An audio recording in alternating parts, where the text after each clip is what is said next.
Poin ke-12 ini berhubungan dengan zakat. Seorang wanita tidak mempedulikan untuk mengeluarkan zakat mal dan perhiasan dimilikinya jika telah mencapai haul dan mencapai nisabnya. Faham ini haul dan nisab? Tahu ya? Tidak perlu dijelaskan? Perlu? Baiklah. Haul adalah masa setahun yang kita sendiri tentukan. Jadi misalnya Ramadan ke Ramadan. Jadi ibu-ibu yang ada di sini yang belum niat haul, niat aja haulnya Ramadan tahun lalu. Bulan April tahun lalu kan Ramadan. Berarti nanti Ramadan ini seperti tutup buku gitu. Ya, seperti tutup buku. Itu masa haul namanya. Setiap orang punya haul masing-masing. Cuma biasanya orang pilih Ramadan supaya lebih gampang. Juga mengejar pahala yang lebih besar lah istilahnya. Kemudian dikatakan dan mencapai nisab. Nisab itu maksudnya kadar minimalnya. Kadar minimal zakat 85 gram emas. Kadar minimalnya 85 gram emas. Jadi kalau ibu sudah mencapai masa setahun haul, maka lihatlah harta simpanan dan investasinya. Totalnya berapa? Kalau mencapai kadar minimal 85 gram emas, maka keluarkan 2,5% zakat. Zakat ini untuk pensucian harta. Karena kita tidak pernah tahu ya, harta kita itu sumbernya, misalnya kayak saya buka restoran, saya nggak tahu konsumen ini yang datang semua uangnya halal nggak, dan saya tidak mungkin tanya atau suruh kasir tanya ya halal nggak kamu makan bayar, kan nggak mungkin. Nah, zakat nanti mensucikan pendapatan kita itu.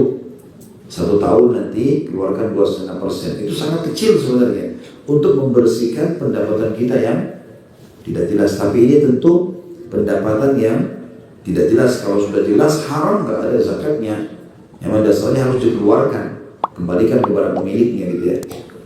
Seperti itulah. Dan dia beda fungsi sama sedekah. Kalau sedekah fungsinya memperbanyak harta. Kalau Bapak Ibu ingin mau jadi lebih kaya, rajin sedekah. Kalau zakat hanya membersihkan kotoran-kotorannya gitu ya, supaya diri lebih bersih. Kalau dia beda fungsi. Ini kenapa saya jelaskan? Karena banyak orang, Bapak Ibu sekalian, mereka zakatnya besar. Misal zakatnya sampai miliaran. Contoh misal zakatnya 10 miliar. Dia pikir zakat besar, maka dia cicil-cicil keluarkan. Misal Idul Fitri, Ramadan dibagi, masih ada sisa. Nanti bulan Syawal bagi lagi, Zulqa'dah bagi lagi, Zulhijjah bagi lagi, terus sampai Ramadan akan datang. Hanya dia nggak sedekah, dia hanya zakat. Padahal beda fungsi. Zakat hanya membersihkan uang itu, kalau ada yang syubhat gitu kan. Tapi sedekah adalah membersihkannya, melipat gandakannya. Dan yang paling afdal, zakat dikeluarkan di masa haul. Ramadan habisin Ramadan udah. Mau banyak ya semua, tetap banyak, keluarin aja semua. Ibu dan bapak tidak bisa habisin sendiri, masukkan ke yayasan-yayasan sosial. Mereka punya banyak kantong-kantong. Kami punya yayasan sosial, luar biasa banyaknya orang yang butuh bantuan gitu. Ya. Kasih ke yayasan bisa kelola. Yang penting kita sudah keluarkan. Nah, kalau sudah pindah ke tangan yayasan, amil zakat istilahnya, mereka bisa mengeluarkan bertahap. Asal kita pemilik uang sudah keluarkan full gitu. Mereka bisa mengelola, itu sudah fatwa ulama tentang masalah itu. Jadi beda fungsi ya. Termasuk yang ada, jadi ada juga poin yang perlu digarisbawahi dalam masalah zakat. Apa yang Bapak Ibu pakai, fungsikan sebagai fasilitas, tidak ada zakatnya. Seperti rumah, mobil, tas, sepatu, nggak ada zakat walaupun mahal. Kecuali emas dan perak ada zakatnya. Ya, perhiasan ada zakatnya. Nah, dia selalu ada nilainya. Tapi rumah, walaupun rumah itu besar, mewah, mobil ada sekian banyak, tapi kita pakai misalnya, semua nggak ada zakatnya. Kecuali perhiasan yang kita pakai, ya, ataupun disimpan sana, simpanan atau dipakai sana. Saya ulangi di sini, poin nomor 12. Seorang wanita tidak memperdulikan untuk mengeluarkan zakat mal dan perhiasan yang dimilikinya jika telah mencapai haul dan mencapai nisabnya. Seorang wanita wajib menzakati perhiasannya, baik perhiasan itu dipakai maupun disimpannya. Seperti fatwa Syekh Abdul Aziz bin Baz rahimahullah dan Syekh Muhammad bin Saleh Al-Utsaimin rahimahullah, dua ulama Saudi. Kendati pun masalah ini masih diperselisihkan di kalangan ulama. Lalu zakat itu salah satu rukun Islam dan pilar yang menjadi tumpuannya. Allah berfirman dalam surah At-Taubah ayat 34 sampai 35, A'udzu billahi minasyaitonir rajim. والذين يكنزون الذهب والفضة ولا ينفقون في سبيل الله فبشرهم بعذاب أليم يوم يحمى عليها في نار جهنم فتقوى بها جباههم وجنوبهم وظهورهم هذا ما كنزتم لأنفسكم فذوقوا ما كنتم تكنزون.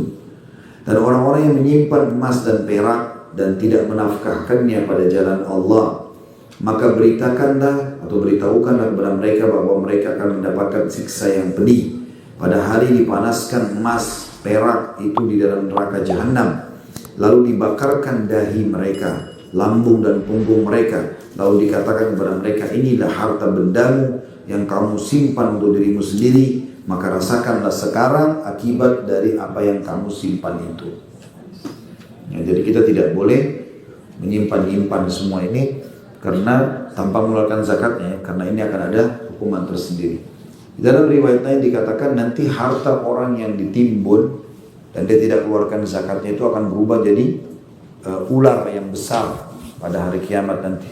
Berubah menjadi ular yang besar, dan ular ini melilit badannya dari kakinya sampai ke kepalanya. Dan ular itu mematok-matok kepalanya sampai hancur diutuhkan lagi. Sambil ular itu mengucapkan kalimat yang dimengerti oleh orang ini. Na'udzubillah. Dia akan mengatakan, akulah hartamu, akulah simpananmu. Juga berhubungan dengan masalah zakat ini yang perlu digarisbawahi, ya. Kita harus teliti dalam mengeluarkan zakat, dan itu hanya dilakukan di masa haul tiba, Ramadan per Ramadan misalnya. Jadi apapun yang Bapak Ibu dapatkan di masa menanti haul itu, kan Ramadan kan ada 11 bulan ya, ada Syawal, ada Dzulqa'dah, ada Dzulhijjah, ada Muharram, ada Safar, Rabiul Awwal, Rabiul Tsani, Jumadil Ula, Jumadil Tsaniyah, Rajab, Sya'ban, baru Ramadan lagi. Nah, 11 bulan ini apapun yang Bapak Ibu dapatkan tidak ada zakatnya, kecuali harta karun. Kita beli tanah, tiba-tiba dapat satu peti emas misalnya. Gak usah menghayal, Ibu kalau dengar emas, contoh saja. Jadi dia beli tanah, digali, dapat peti emas, harta karun, itu zakatnya pada saat itu. Dan zakatnya 20%. Berbeda sedikit jumlahnya, gitu kan. Tetapi sama juga dengan kalau perkebunan, pertanian, itu zakatnya di hari panen. Jadi kalau misalnya Bapak Ibu punya satu perkebunan yang dia panennya per 6 bulan sekali, maka dilihat kalau hasil panennya mencapai 653 kilo, tepatnya 652,8 sih ya, tapi 653 kilo, maka dikeluarkan zakatnya. Itu pun ada rincian. Kalau perkebunan ibu dan pertanian itu ibu alirkan, kita keluar biaya, bayar tukang segala macam, buat saluran air, bibit-bibit dan seterusnya, itu zakatnya 5% dari hasil panen. Tapi kalau kita beli kebun durian atau apa di pojok pinggir perkampungan, kita nggak urus, setahun sekali datang bersihin kebun, panen, ini zakatnya 10%. Karena kita tidak dihidup dengan alam gitu ya, kita nggak rawat ya. Seperti itulah. Nah, ini dikeluarkan zakat di hari panen. Tapi kalau untuk harta yang lain, ya, itu zakatnya ya, dia di haul 1 tahun. Sebenarnya itu haulnya juga ya, disilakan dengan haul dalam masa dia harus bayar zakat. Cuman kalau pertanian perkebunan dia panen 6 bulan sekali. Kalau harta karun dia panen, dia zakat, bukan panen. Kalau perkebunan pertanian dia zakat pada saat panen. Kalau harta timbun, ya itu pada saat ditemukan, gitu kan. Sebagian ulama memasukkan pertambangan juga zakatnya pada saat pertama ditemukan, seperti itu. Nah, selebihnya dia setahun sekali. Lalu Ustaz, kalau saya beli rumah lalu saya jual lagi. Saya beli Januari, Maret laku, saya dapat untung, ada zakatnya nggak? Nggak ada zakat. Kalau mau sedekah silakan, zakat nggak ada. Tunggu setahun. Misal kita Januari ke Januari, kita Februari beli rumah, Maret untung, kita terus Mei kita rugi, apalah. Ini yang berkecamuk semua tidak ada zakatnya sampai nanti tiba Januari lagi bisa, baru ditutup buku.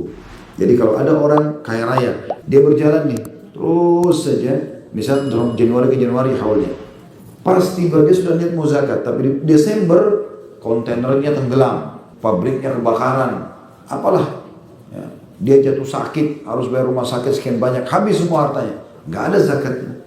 Karena zakat harus memenuhi syarat, seperti itulah.